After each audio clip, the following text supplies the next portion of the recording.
Today marks the release of the PTB for the anniversary chapter of DBD, where we see the release of the Singularity and Gabriel Soma. But along with that, they also announced a couple of balance changes and some very small killer tweaks. So if you like these types of videos, liking and subscribing helps a lot. So let's get into it. Alright, so for the Singularity, we have the Singularity's new perks, the first of which being Genetic Limits. When a survivor finishes the healing action, they suffer the exhausted status effect for 32 seconds. Now, really, this just seems like a better version of Septic Touch. I mean, that's what this is. So it's very strange. I don't know why they have Septic Touch in the game when this is just better? I don't know.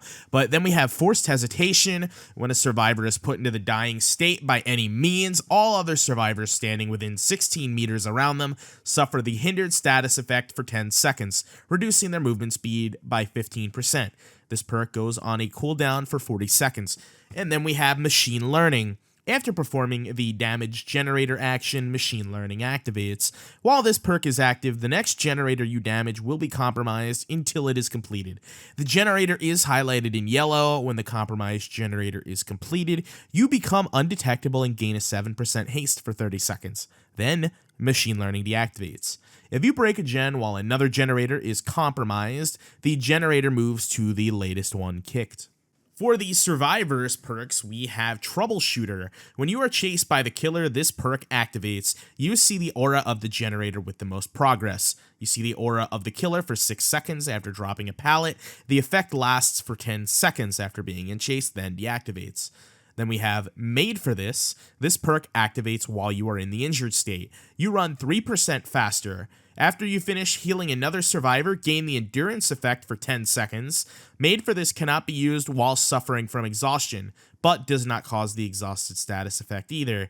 And then we have Scavenger. While you are holding an empty toolbox, this perk activates. Succeeding a great skill check while repairing gives this perk 1 token, up to 654. When you reach the maximum tokens, lose all tokens automatically. Recharge the toolbox to full. Scavenger is disabled for the remainder of the trial after recharging a toolbox.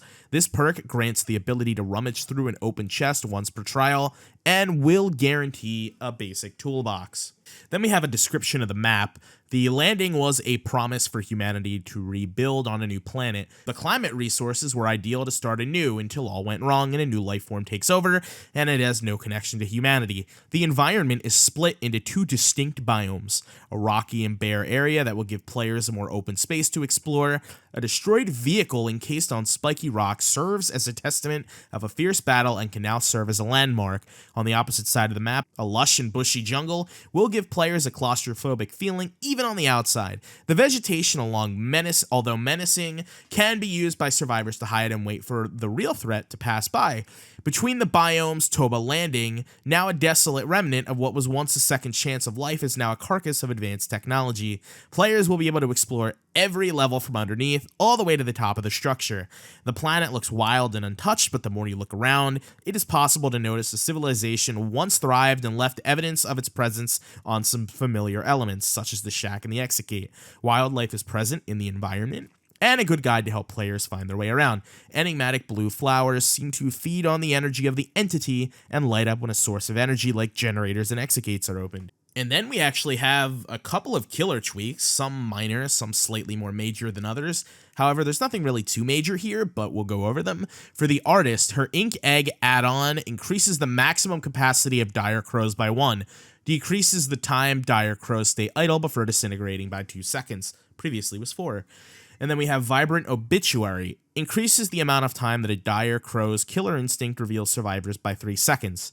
Then for the Nemesis, his Damaged Syringe add-on will be changed to the following: increases time it takes survivors to use a vaccine by 3 seconds, increases length of killer instinct when the survivor uses a vaccine by 3 seconds. Tyrant Gore increases mutation rate when destroying zombies with a tentacle strike by 75%, and then decreases zombie respawn time by 7.5 seconds. Zombie Heart increases mutation rate when destroying zombies with tentacle strike by 75. We have the Trickster Lucky Blade, increase the duration of main event by 0.3 seconds for each blade hit while active, and then the Waiting for You Watch increases the duration of main event by 0.4 seconds for each blade hit while active. For the Ghostface, his power actually is slightly buffed overall at baseline. Movement speed while crouched is increased to 3.8 meters per second, and the Night Shroud recharge time now has a default cooldown of 20 seconds, previously 24, and the Killer Instinct duration has been buffed to 4 seconds. The Knife Belt Clip add-on reduces the terror radius by 12 meters while crouching, previously 8, and the Night Vision Monocular, a survivor that reveals the Ghostface, is inflicted with exhaustion for 10 seconds, and this is probably one of the biggest changes of all. The Executioner will be receiving a buff to his Punishment of the Damned attack, that is the M2 ranged attack. Whenever you hit a survivor with that, that will now automatically inflict the survivor with Torment. I don't think this hits live, personally. I just don't think this is going to happen. But yeah, that's what we have for some of the killer reworks in this chapter. Moving over to perks, we have a couple also receiving a little bit of a change or a little bit of touch-ups. We have Pop Goes the Weasel. After hooking a survivor, the next generator you damage instantly loses 30%, previously was 20, of its current progress. So, as it was, Pop Goes the Weasel was made kind of bad when they rechanged it, so this is trying to make it more in line to be a worthwhile perk worthy of you running it in your build. Normal generator regression applies after the damage generator action. Pop Goes the Weasel is active for 45 seconds after a survivor is hooked. They're just trying to entice people to actually run it because it was made pretty bad. Then we have Deja Vu. We have noticed growing concerns surrounding excessively long matches caused by 3-genning, the killer defending a cluster of 3 generators. We are working on a long-term solution for a future update to limit how effective this strategy can be. However, we recognize that survivors need more options at their disposal right now to combat 3-genning. With this in mind, some adjustments have been made to Deja Vu. The perk will now reveal the auras of 3 gens, which are in close proximity to one another indefinitely, and grant a 6% repair speed on those revealed generators. And then we have Flashbang receiving a change. After completing 50% progress on any generator, Flashbang activates. Enter a locker and press the active ability 1 to craft a flash grenade. And then of course we have the search bar. Yes, it's the moment you've been waiting for. Loadout and customization screens finally have a search bar. You can filter your items, add-ons, offerings, perks, cosmetics, outfits, and charms using the text box.